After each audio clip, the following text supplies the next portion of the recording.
Welcome to this week's three-part vidcast on multicultural materials for young adults and nonfiction informational books. How do we define multicultural materials for young adults? I like the definition that I put on your screen from Fox and Short. These are special groups that are outside of the dominant socio-political group, the minorities that are represented in our classrooms and libraries. It's important that our students and patrons who are teens read these types of materials because then they can understand the differences and similarities that exist between us. We want students and patrons to see themselves reflected in the literature they read, but we also want them to see others and then to realize how much they have in common, not just recognizing those differences. This is the CCBC's quick and easy definition of multicultural literature, and it's just very simple. It's books by and about people of color. Things have changed dramatically since the 70s as far as the population of students in schools during that time. The statistic on the slide says when parents of today's teens were in school, only 4.7% of Americans were foreign born. Of course, this quote is from 2009, almost a decade ago, and so we are really dealing with parents of college students and young adults at this point. Interestingly, I immigrated to the United States in 1981, the tail end of this era. I received no English language learner services or language support of any kind as a young child in school, so this statistic does not surprise me. USA Today did a big piece in 2010 about the diversity of our schools. They had this statistic. In 2010, Hispanics were 25% of all 5-year-olds who were entering kindergarten that year. Just 6 years later, that statistic jumped up to 34%. As the economy becomes more global and populations shift, we will see these types of large population migrations occur. By 2020, demographers are saying that minorities will account for almost one half of school-age children. That's quite a contrast from the 1970s. As you see on your screen, it is projected by the year 2040 that 1 in 3 students entering the classroom will be an immigrant or the child of an immigrant. That's really going to affect the way that you handle collection development, what you spend your money on, and how you disseminate the materials to your students and patrons. Since it takes an average of 7 years for a child to become proficient in English, it affects their reading and writing skills where you are in a school or a public library. Please note that this really depends on the child, his or her socioeconomic level, and his or her parents' level of education and so forth. There will obviously be a lot of cultural diversity in our libraries and in our classrooms, which will require all librarians to deal with differentiated instruction. You'll need a variety of resources. You'll need them on different levels, and they'll need to address different literacies. There are lots of different ways we can allow for differentiated instruction and to build collections that meet the needs of all of our students, regardless of what country they come from or what language they speak. I want to remind you why it's important that we include multicultural literature, regardless of our students' patrons and backgrounds. So I'll just give you a few seconds to review this slide.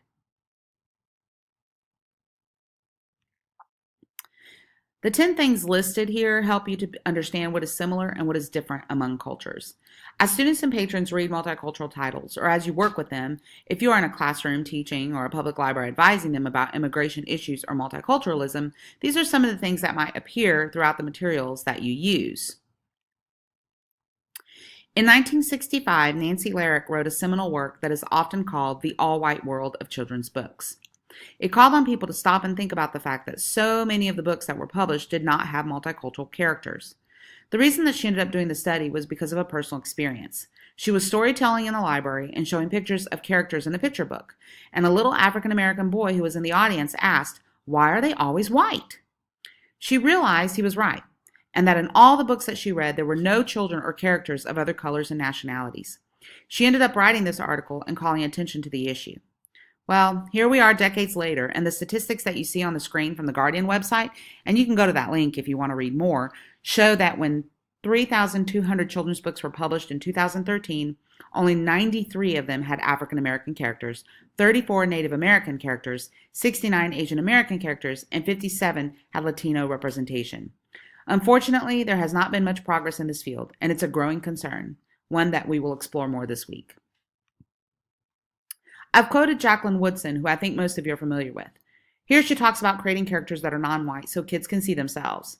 And then I think the second part is really important because of what happens. Other kids see themselves in different characters as well.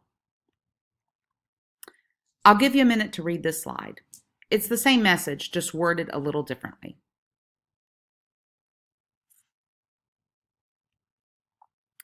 This was an interesting infographic that was most recently updated in 2016 by publishers Lee and Lau. They're not just talking about their own books, but all books that have come out during the 21 period from 1994 to 2015. This is the percentage of children's books by and or about people of color. Looking at those titles, it's pretty amazing when you compare it to the numbers at the bottom, how the U.S. population is predicted to swing by 2043 and by 2060. It's supposed to be 57% minority versus white. These amazing statistics make us take a look at how we are serving multicultural youth.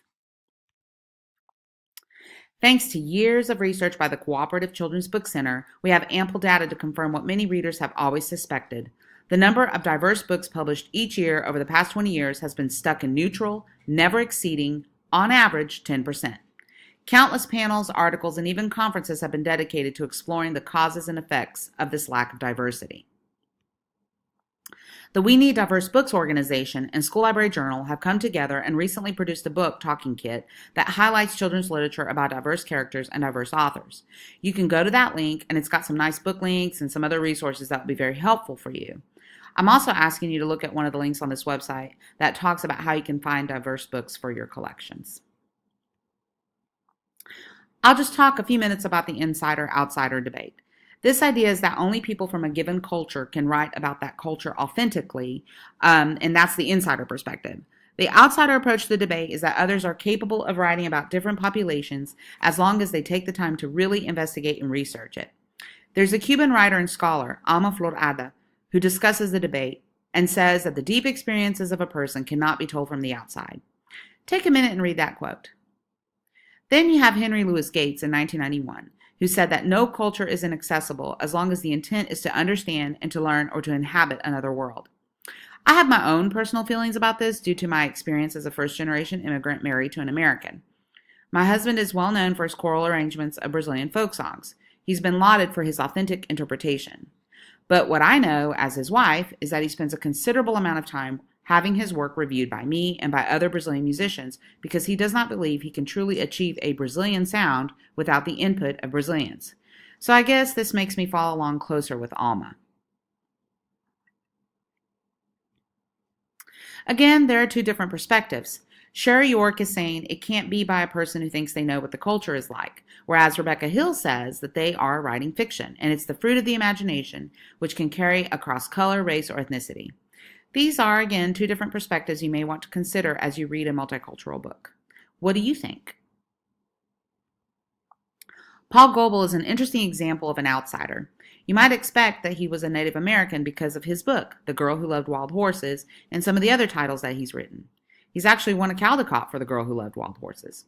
Growing up as a child in England, he was fascinated with Native Americans, so much so that he ended up moving to South Dakota and was adopted by Chief Red Cloud.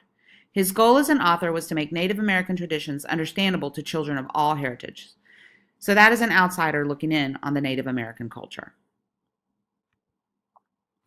I'll beat this drum again with a quote from Tomlinson and Lynch Brown.